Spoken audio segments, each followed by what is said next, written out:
అవని, ఏంటక్కా ఇక్కడ పని చేస్తూ అక్కడ చూస్తున్నావేంటి? అర్చన ఇందాకటి నుంచి కనిపించడం లేదు. అవునవని, నాకు కనిపించలేదు. గుడికేమైనా వెళ్ళుంటుందా? గుడికి వెళ్ళినా ఈ పాటికి వచ్చేసి ఉండేది కదా. తను మనకి పరిచయం అయిన దగ్గర నుంచి నీకు మంచి చేయాలనే తాపత్రయంతోనే గడుపుతోంది. రకరకాల ప్రయత్నాలను చేస్తోంది. ఆ మాయతో గొడవలు కూడా పడుతోంది. అవునక్కా, చిన్న వయసులోనే పెద్ద బాధ్యతను తల మీద వేసుకుంది.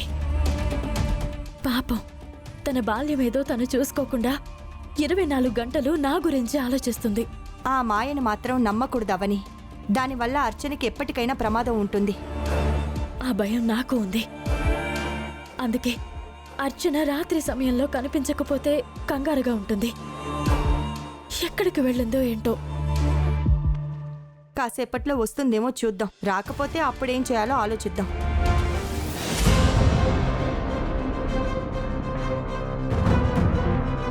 ఇప్పుడు పూజ ఎందుకు స్వామి?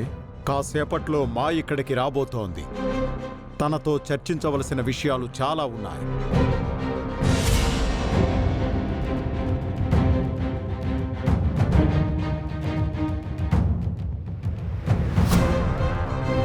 అమ్మో, ఇంకెంత దూరం వెళ్తుంది?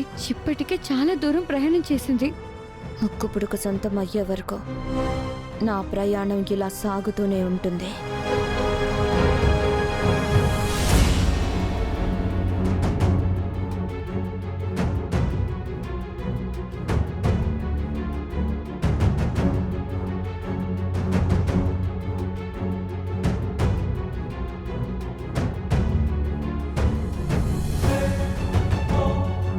టైం ఏమో 10 దాటుతోంది.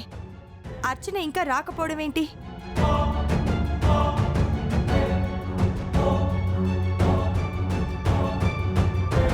అక్కా,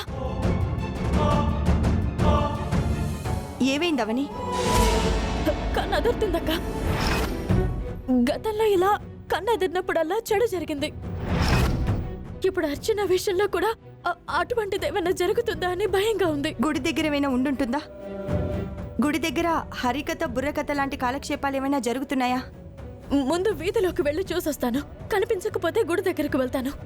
నేను వస్తాను, పద. నువ్వు వద్దులే. ఈ లోపు అర్చన వచ్చిందంటే నాకు ఫోన్ చేయి. సరే అవని, జాగ్రత్త.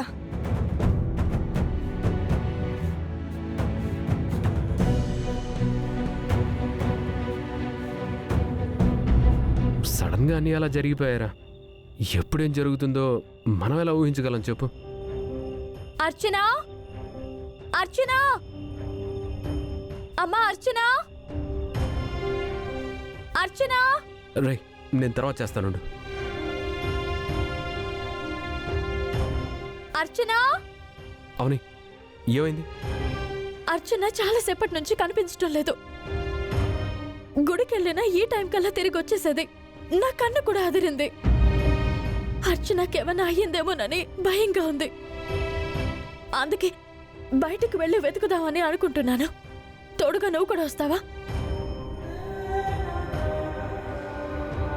అక్షయ్ గురించి వెతుకుదామా అని నిన్ను పిలవడం లేదు, అర్చన గురించి పిలుస్తున్నాను.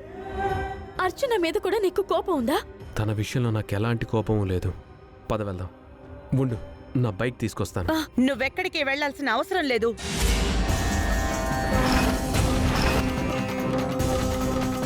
అమ్మా, అది కాదు.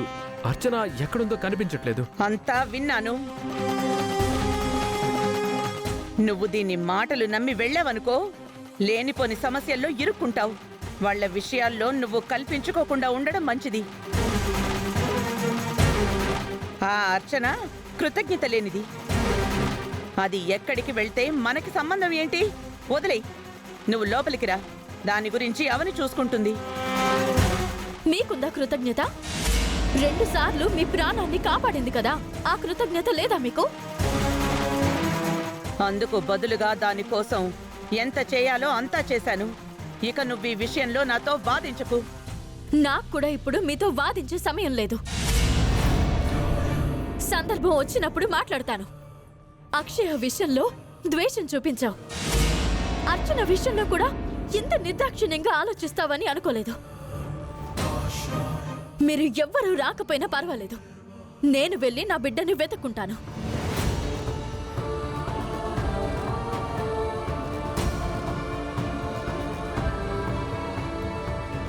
లోపలికి పద.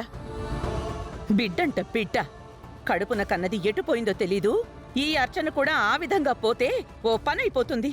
అమ్మా ఏంటి అలా మాట్లాడుతున్నావు? ఇంక నువ్వేం మాట్లాడుకో, లోపలికి పద. రా.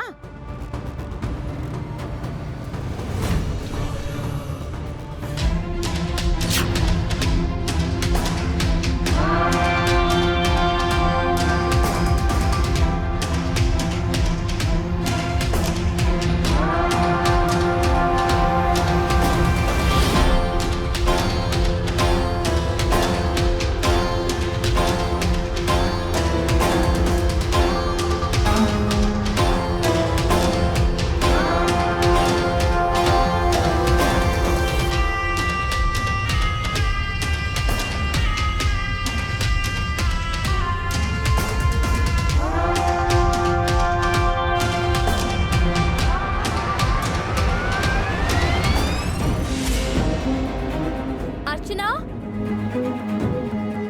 అర్చన, అర్చన, అమ్మా అర్చన, ఎక్కడున్నావు? అర్చన! ఏంటమ్మా ఈ సమయంలో వచ్చావు? ఎందుకలా కంగారుగా ఉన్నావు? అర్చన ఇంట్లో లేదు. ఈ సమయంలో గుడిలో ఏదైనా కార్యక్రమాలుంటే వస్తూ ఉంటుంది. అర్చన మీకేమైనా కనిపించిందా పూజారి గారు? గుళ్ళో కార్యక్రమాలు ఏమీ లేవమ్మా. అర్చన కూడా రాలేదు. వచ్చుంటే నాకు కనిపించుండేది. నా దగ్గర నుంచి ప్రసాదము కుంకుమ అడిగి తీసుకుని వెళ్ళుండేది. మరి ఎక్కడికి వెళ్ళిందో ఏంటో. సరే పూజారి గారు.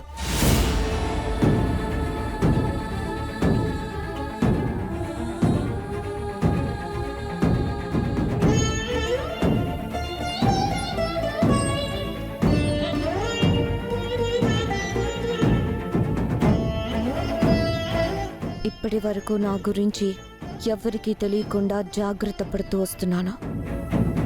అలాగే ఈ అడవి జాడ కూడా తెలియకుండా మెయింటైన్ చేస్తున్నాను. నా గురించి ఎవరైనా తెలుసుకునే ప్రయత్నం చేసినట్టు నా నోటీస్కి వచ్చిందంటే వాళ్ళని బ్రతకనివ్వను. బ్రతకనిస్తే వాళ్ళ వల్ల నా పెళ్ళి ఆగిపోతుంది.